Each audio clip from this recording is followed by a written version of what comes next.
ரெண்டு பேரும் ஒரு விஷயத்த சொல்றாங்க, ஆனா ரெண்டு மகான் ரெண்டு கோணல்ல சொல்றாங்க. மூணாவது உபதேச பாடம் இருக்குது, அந்த பாடம் தான் இது.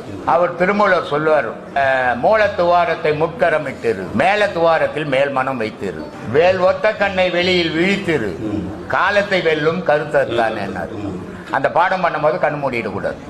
ஆமா, அதே நேரத்தில் அந்த பாடம் பண்ணும்போது உன் மனசு குரு மையத்தில் நிக்கணும். சரி சார். கடவுள் வரும்போது கண்ணு மூடிட்டு கூடாது. அதான் மூணாவது உபதேசம் உங்களுக்கு கொடுத்தது. அதான் அப்படித்தான் சொல்லி கொடுத்தாங்க. அதான் மூணாவது உபதேசம். இந்த உபதேசத்தை தான் அவர் பாடலா சொல்றாரு.